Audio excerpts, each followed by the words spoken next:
A couple named Cinnamore created my foundation. I'm not going to diagnose them. I'm just going to share how they were and how I was affected, which continues today.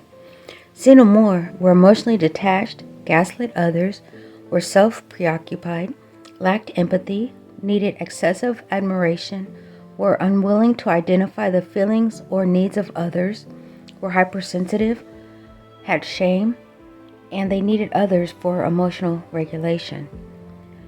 Unable to connect with Cinnamore, I found myself alone with tons of free time. Thankfully, I was blessed with Bible study sessions that gave me plenty to ponder. The sessions were not loving or happy, but they did introduce what Cinnamore refused me: choice. I learned of the hell and damnation God of Cinnamore, and I learned of the God of love and life, the God of the animals and plants that were my everything. From the moment I learned I had a choice, I chose love and I chose life. Outwardly, my family relations were acceptable by societal standards, but the reality was very different.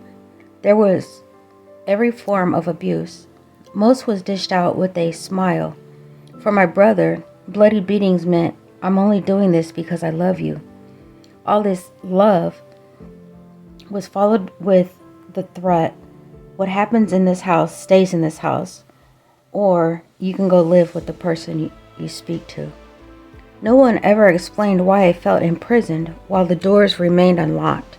I never understood why Cinnamore allowed people to touch me, why he touched me, when I wanted to shout, "No." I felt unprotected by Cinnamore. I wasn't even permitted to protect myself. I felt stuck beneath an avalanche and unable to breathe while I smiled with those around me. It didn't make sense. After 10 years, I learned to go numb and forgot many of the things that were happening to and around me. Everyone was smiling, but I couldn't talk about it.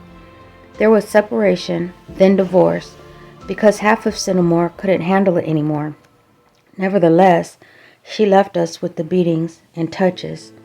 I didn't want to live anymore, yet we all continued to smile.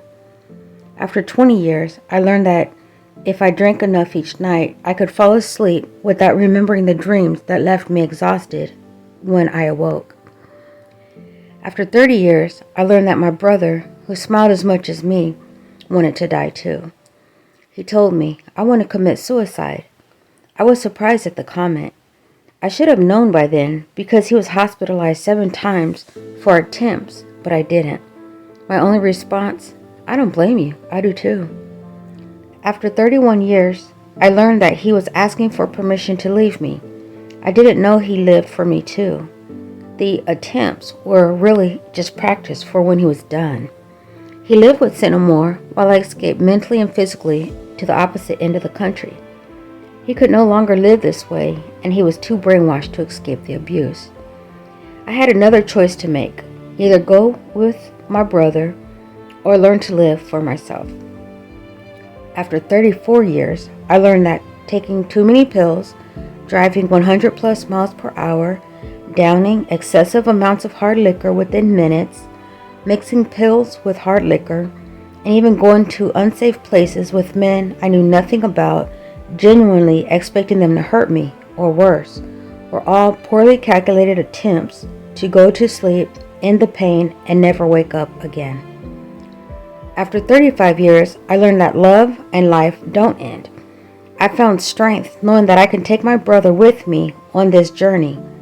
I was committed to adapting and overcoming for us. After 45 years, I learned that either we embraced love and life or we died all the way, instead of living in a miserable limbo. I came to understand Cinnamore, and what they taught was not life. I learned that I needed to build with love and life, which are my core values. I needed to learn to delete the confusion and ridiculous ways of Cinnamore. Cinnamore and love and life are completely opposing forces. Today, I understand I am creating a foundation for a life worth living. Con amor. I only accept people and values for my foundation that support life and love. Sin amor means without love. Con amor means with love. Moving forward, Acceptable only pertains to love and life. Otherwise, it is not acceptable, not even with a smile.